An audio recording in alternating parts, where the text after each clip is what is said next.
Okay na? Okay, sige.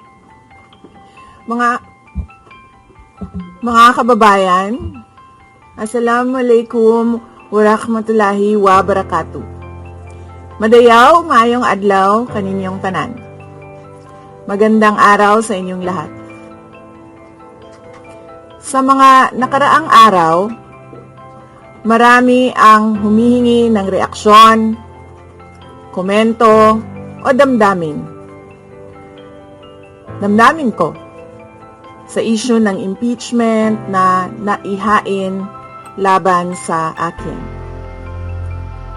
Sa kabila ng aking mga naging pahayag ukol sa planong impeachment sa mga nakaraan na buwan, ang tanging masasabi ko na lamang sa puntong ito ay God save the Philippines.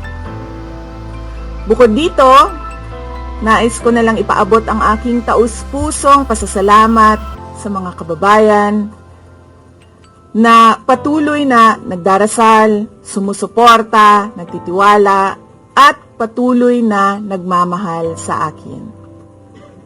Manalig kayo dahil sa taong bayan ang tagumpay. Syukran. I know, right?